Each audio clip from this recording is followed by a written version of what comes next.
Hi, welcome to the award-winning Ed Brown Show. And once again, we have Mr. Murry and that Murry Group concerning business. And we have Dr. Shamika Jackson. She's going to tell you some of the things that all of us need, you know. Hey, William. Yes, sir. Welcome to the Ed Brown Show. Ed, you know, I say it every time, but it is a true pleasure being here with you. Mm-hmm. And you just, the things you do for the community and you disseminate out, give people a chance to learn things that are out there and that are available to the community.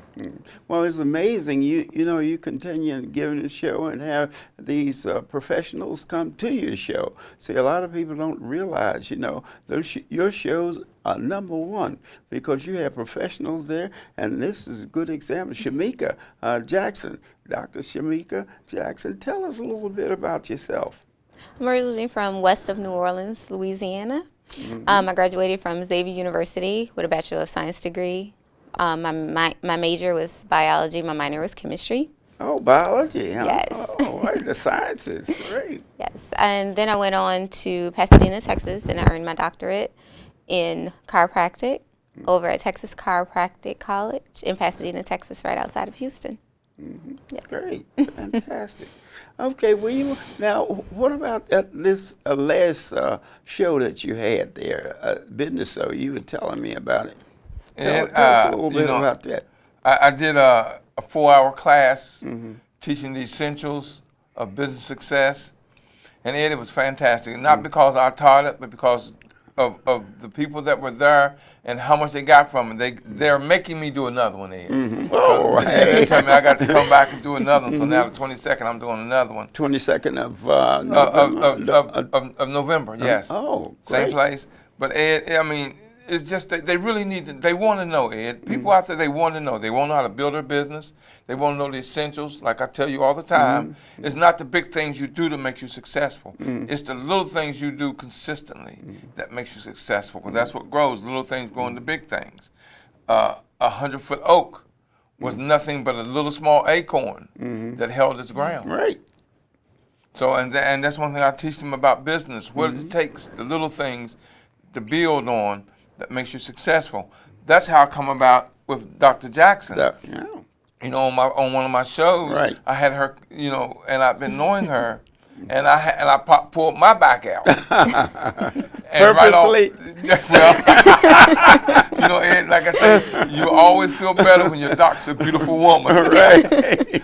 And, and I pulled my back out, and it was serious. You know, because when your back ache, you hurt. Hey, you can't lay down. Tell you me can't about sit it. Not on your back, all the joints. Yeah, you can't stand up. You're in pain. Right. And so when I called her, you know, she told me come right in, and Ed, the things she's done for me to make me feel better, where I can even walk now. I can bend over. Do all of those things you took for granted. That you took for granted. You know, getting up in the morning, walking across to the bathroom, normal thing. Yeah, and when she did my show, Ed, and talked to the audience about the things that it took to take care of your body, and the things, you know, that a doctor of her expertise knows, and the community doesn't. That's why, Ed, I let you know that this is someone you want to introduce to the community, area. Yes, to the community. Right.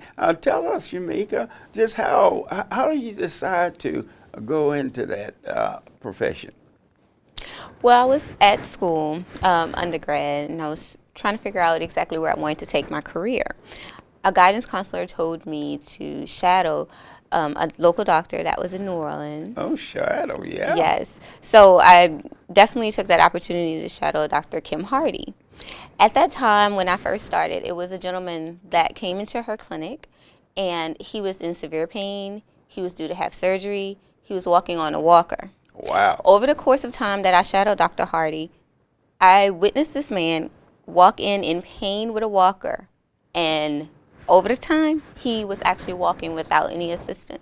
And no surgery? No surgery. No surgery? Yeah, you know, that's the thing that scares people away when first thing they say surgery, hey, you know what I mean? And they then depend on other things artificially, like a walker, crutches, and things of that nature, where if they had individuals like you, that would be able to help them, but what happens is that they end up and they married to this walker or whatever, and the mind is the thing where it's probably, just tell us some of the things that you would suggest to individuals that's having problems like that. Well, first thing I want to say, preventative care is always the best. Let's prevent it. We want to definitely eat right. We want to make sure we exercise. Nothing strenuous to pound the joints, but we definitely want to get some aerobic exercise in, things that would move the joints to keep the lubrication going. Secondly, if you are in pain, that you have to listen to that. A lot of people like, oh, well, it's just a little pain, I'm going to keep going. Yeah. Pain is your body way of telling you something is wrong, and you should get it checked out. Because if you're having pain and you do the same thing, you can make your situation worse. What happens, there are a lot of people, they don't realize that the diet is so important to the recovery. Just give us some tips on that. Well, having a healthy diet is very important. It's a lot of things that we need. We need certain amino acids, we need certain vitamins, certain minerals, and if you ingest them, it can help, because your body knows, it's a well-oiled machine. It knows what you need. Water.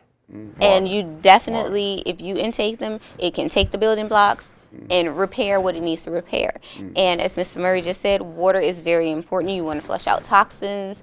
Your body needs water. We're 70% of water. Oh, so you increase your flow of water, drinking water. Yes. The mathematics behind water, you're supposed to take your body weight, divide it by half, and that's I how didn't much know that. ounces. Yes. You're supposed to take your body weight. Divided by half, and that's how many ounces per day you should Divided drink. by half. Yes. Oh, And did that's- you get that?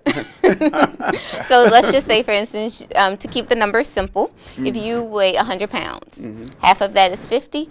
Your goal is to drink 50 ounces of water per day. And that's now you can't use a substitute now. Something mixed with water. No, we You want gotta to use drink water. plain water. See, that's That's the key. important. Yeah, see, that's the key, because we feel that any liquid.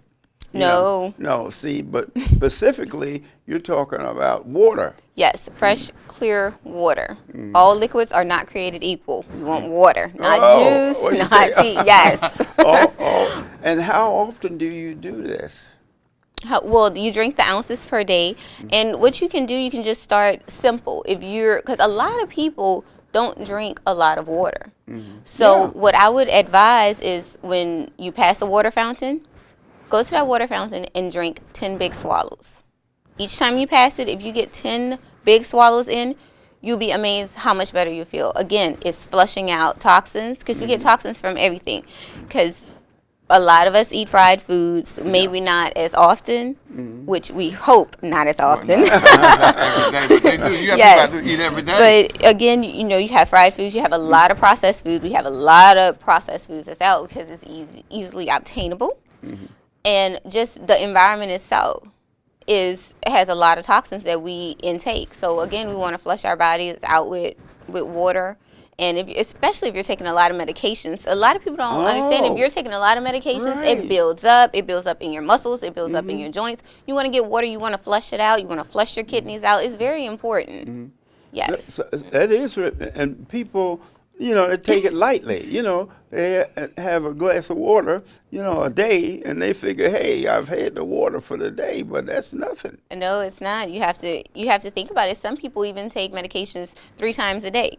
Yeah. One glass of water will not do it. We want to flush our kidneys out. We want to flush everything out, because a lot of times muscle pain can be toxins build up from certain things that you're doing. And you should. What's the idea? You have a measuring cup, or just you just drink water? Well, again, what you should strive to do, like at work, I have this little water bottle. I'll fill it up, and my goal, I know how much is in there. Yes. And so I know that is how much that I should drink. I complete that throughout the day, because it's on my desk. Every time I walk back to my desk to complete some paperwork, it's there. I'm like, okay, Shamika, drink this water. Take a swallow. Yes. And before long, if you're not used to doing it, it may seem like a hardship. You have to consciously make yourself do it. But after a while, you become thirsty because your body wants this. 'Cause a lot of people will mistake thirst for hunger. Yeah, a lot of people do. A lot of people do that, you know, and what the irony of the whole thing is that the hunger pain, when the hunger pain, you don't have any problem taking care of that. Yeah. But there's no water pain, you know. Hey, you need some water. You haven't drank enough water, you know. Today. But you know, but the hunger you don't miss. Make sure you don't miss that meal. Yeah. You know, but you'll miss that drink of water. Yes. You know, and one thing that you know, and I learned that when you realize that you're thirsty, you're already behind. Because you should never get thirsty. When you're feeling thirsty, that's your body already telling you, look, you missed what I need to this point. Now I got to tell you that I need this. And that's what thirst is. Thirst is your body telling you, you've missed it and I need it. Because your body, you should never be thirsty. And that's one of the things, like you said, just drink a sip here and a sip there and a swallow here and a swallow there. That's the thing where I tell you, little bit builds up to a lot. And by the time you're taking a sip, every time you go back to your desk, every time you, every 5 or 10 minutes, you say, okay, I'll take a sip. You know, make it a habit of every 5 or 10 minutes, just take a sip. And you accumulate during the day until it becomes a way of life. When you do something like that and it becomes see, diet is not something you go on. Diet is a way of life. And once you get used to doing everything correct, it's a way of life. And you live easier. You live more successful, less pain, because it's going to catch up with you in your later years. You say, well, it's not bothering me now. I'm all right. But you don't realize that. Because you get that concentration of taking medicine. A lot of people feel that, you know, if they take some medicine and they drink some water, that'll be enough. But what happens is that it builds up in your system, and you're not going to flush it out with one sip of water. It's not going to work that way. See, most people figure the doctor tell them, you know, take 2 of these, and you know, call me in the morning. But the idea is it's a simple thing. But it's very important as far as your health is concerned. Flushing out for the concentration. When that concentrate, especially if you're taking a series of medicines, because what happened is that some items they're concentrated, but what happened is that when that concentration, what will take one pill that you take, well, it may not be as soluble as another one. Yes. And see, so it's going to take more, whatever pill it is, it's going to take more water to dilute it. Yes. And so, and you have no idea, if you're taking a series of pills, how the concentration, how long it's going to take for you really to for it to excrete. Yeah. You know, Ed, one thing that she taught me, and I knew that my back was out of line, but I've been ignoring it all this time. I said, okay, I'll be all right, it'll pass. Yeah. When I went to her, the first thing she did when she checked me, she says, you're out of line. She put me in a position and she popped me. I sound like a popcorn, bag of popcorn when she popped. Well, I mean, you're talking about your back. My back, yeah, because she had to align me. She had to get my back in alignment.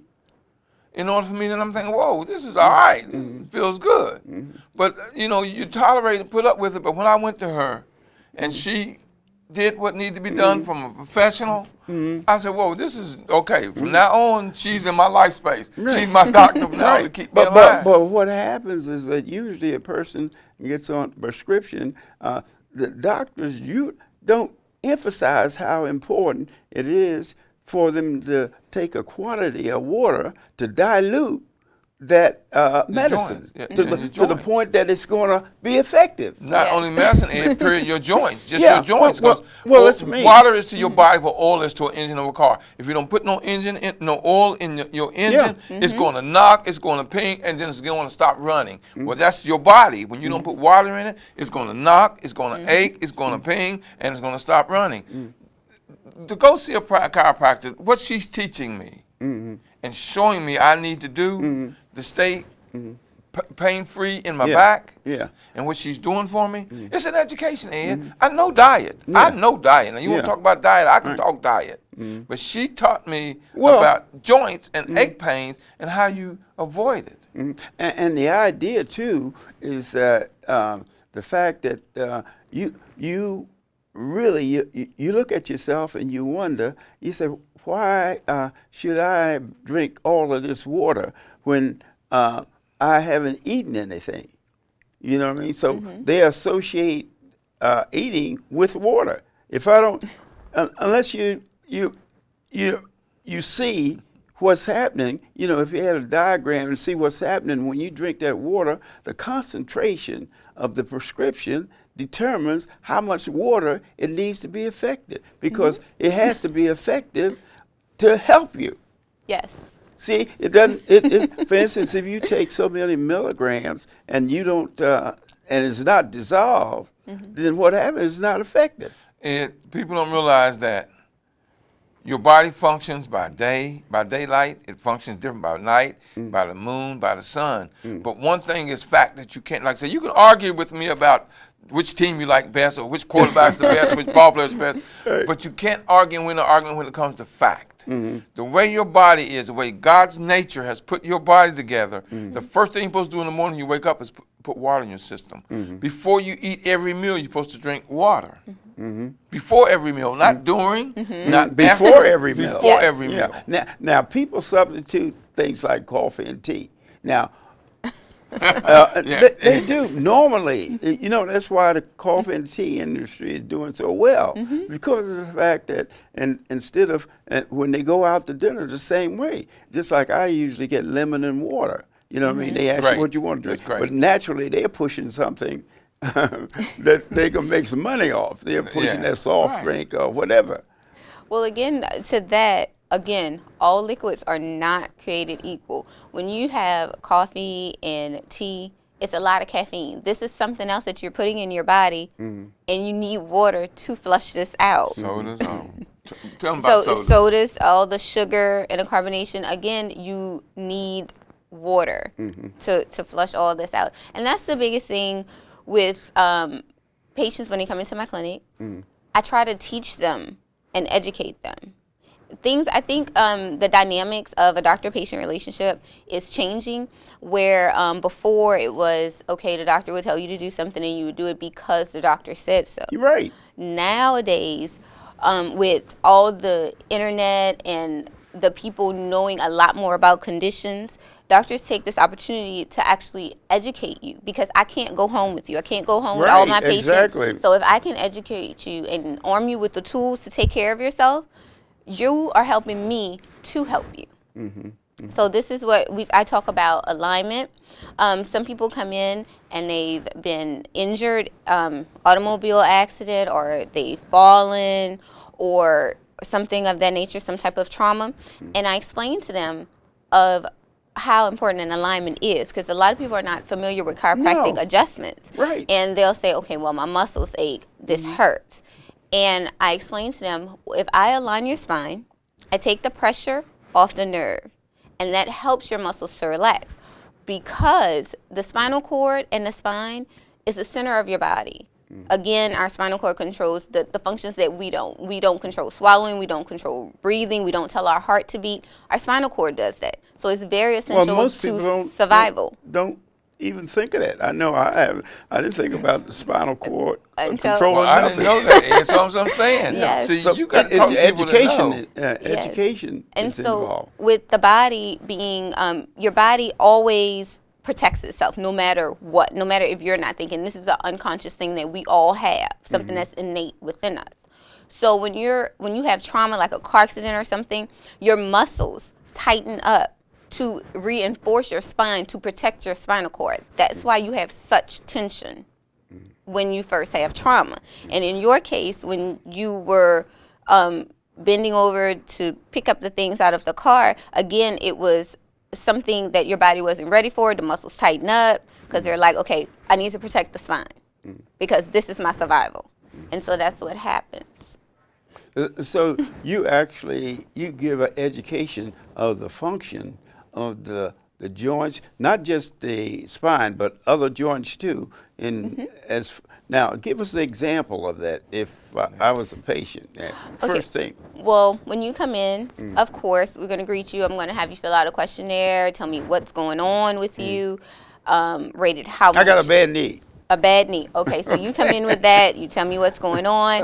I'm going to look at it. I'm going to test the integrity of the joint. We want to see if there's any laxity, meaning I want to see if you had any trauma. I want to see if the ligaments, have you damaged them? Are they torn? I'm going to do my initial assessment to see first where you are in case I need to send you out to a specialist.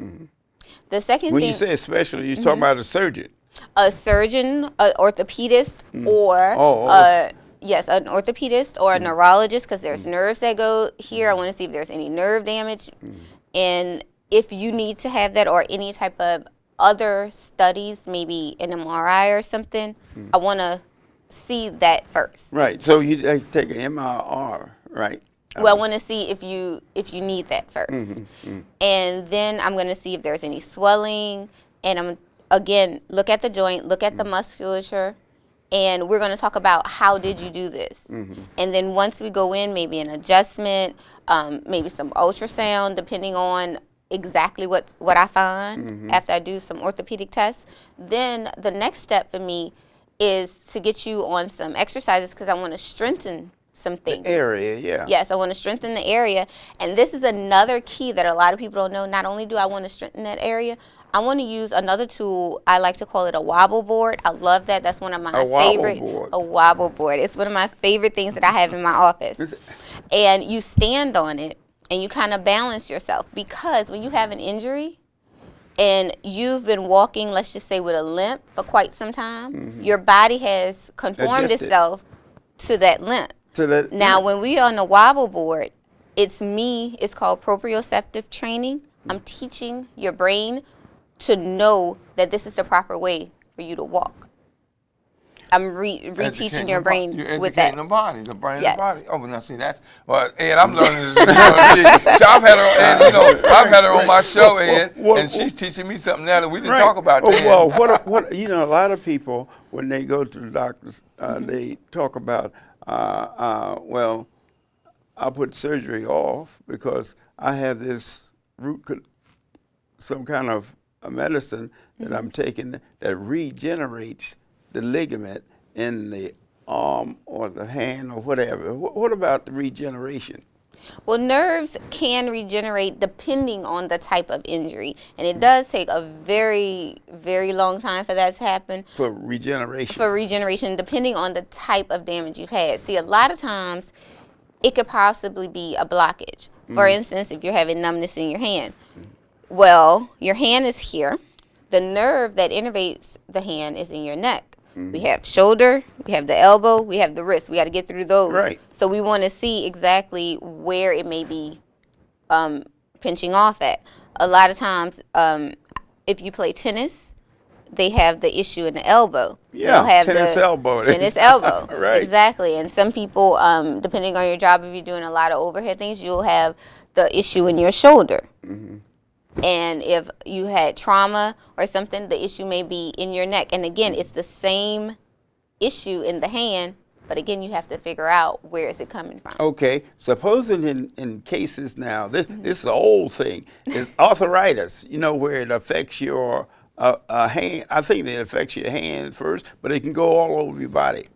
Well, see, that type of arthritis could be, it depends on what's happening, because if it's a systemic thing, then again, you have to see a rheumatologist. This is one thing that I would talk to you about, and I would see, and again, the rheumatologist would do some blood tests and do his or her own evaluation on that. But my job is to refer you to that person. But if it's something where, again, it's degeneration, which most of us have, all of us have degeneration. Right, degeneration, then my goal is to educate you on how to basically lubricate the joints. I want you to get you to exercise a little more. I maybe want to put you on a supplement like some chondroitin sulfate something like that. And I want you to increase your water. Yeah. Waters was going to help you. That's going to build your arthritis. See, you know, what she's saying basically is that water is the key to if there's any regeneration, if regeneration can take place. Because what it does, it gives you an opportunity to really maybe take that and then actually go through an exercise that you prescribe, right? Mm-hmm. Yes. You prescribe the exercise. Certain exercises. I'm mostly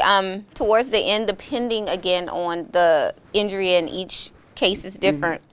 Towards your end of your therapy with me, I will give you exercises that you should do at home.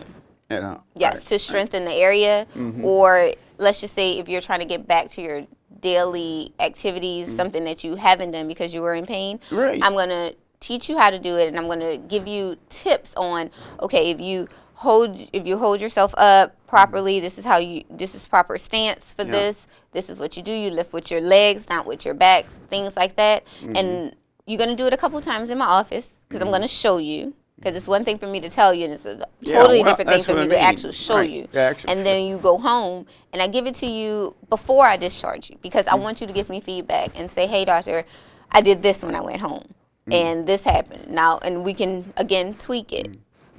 And then, as far as that's concerned, do you get involved in the proper foods, you know, that you suggest? Yes, I definitely do that. And again, it depends, because some people come to me for just nutritional counseling, weight loss, things like that, because weight is another thing. If you're carrying too much weight, it puts pressure on your joints, and that can cause you pain as well.